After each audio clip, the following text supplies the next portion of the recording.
इतना बड़ा परिवार बनाया जाता है। तो मैं एक बड़ी कमाल की कविता थी जो मैं कहीं पढ़ी थी, जो मैं आपसे शेयर करना चाहता हूं। वो कहते हैं कि तू अपनी खूबियां ढूंढ, तू अपनी खूबियां ढूंढ, खामियां निकालने के लिए तो लोग हैं ना। देखना है तो ऊंचा देख, नीचा दिखाने के लिए तो लोग हैं ना। कदम बढ़ाना है तो आगे रख, पीछे खींचने के लिए तो लोग हैं ना। तू अपने अंदर एक जुनून की चिंगारी भड़का, तू अपने अंदर एक जुनून की चिंगारी भड़का, जलने के लिए तो लोग हैं ना। करना है तो कुछ ऐसा कर, करना है तो कुछ ऐसा कर कि दुनिया देखे, फिर भीड़ में चलने के लिए तो लोग हैं ना। तू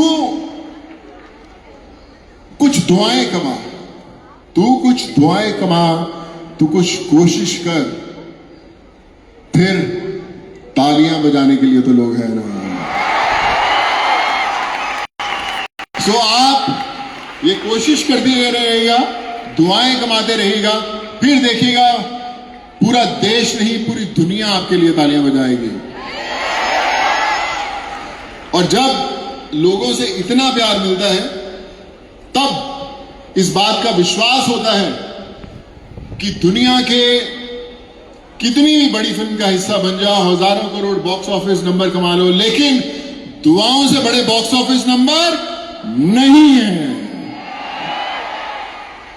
तो आगे मुझे कुछ भाई को बुलाते हैं, कुछ मैं हमेशा इनसे बोलता था कि मुझे आम जनता से कुछ बातें जरूर करनी है, कुछ उनके सवाल हो, उन्होंने कुछ पूछना हो, तो मैं उन्हें भी दिल से बात करके बताना चाहूंगा। बट यही कहना चाहूंगा कि दिल से दुआ है कि आप खूब तरक्की करें, खूब अपनी जिंदगी बनाएं। और मुझे बड़ा फख्र महसूस होता है कि आज मैं इस परिवार का हिस्सा बना हूं और जिंदगी भर जिंदगी बने रहें, खुश रहें। जय Hind, God bless you all. Thank you so much sir. और इतने सारे लोग हैं, सबके सवाल तो नहीं ले सकते, तो हमने कुछ सवालों को पहले से शॉर्टलिस्ट कर लिया है।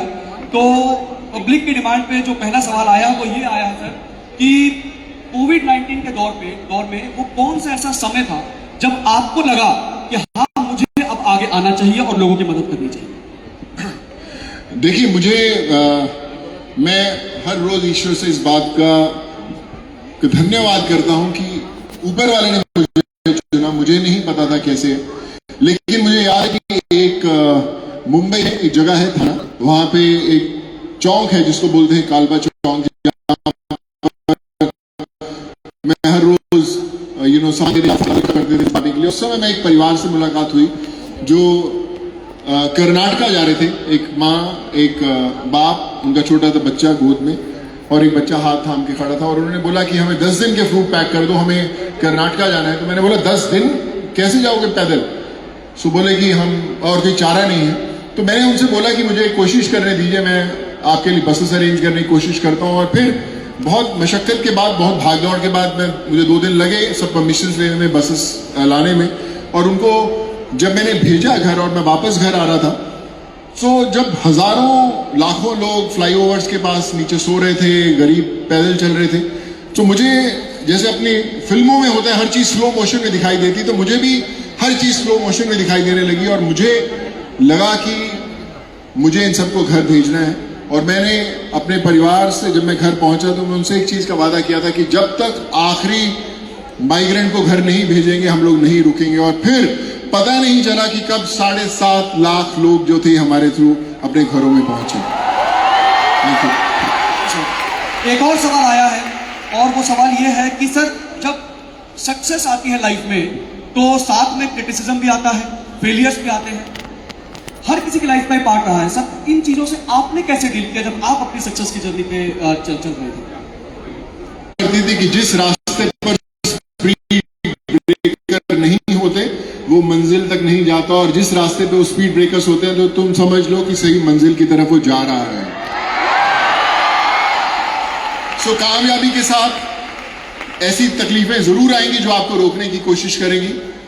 सो वो एक सिग्नल होता है ईश्वर से कि ये जो तकलीफें हैं बता रही हैं कि आप जिंदगी में सही कर रहे हो, सही रास्ते पे जा रहे हो।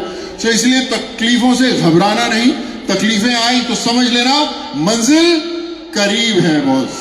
Thank you so much sir. एक और सवाल आपसे पूछना चाहूंगा।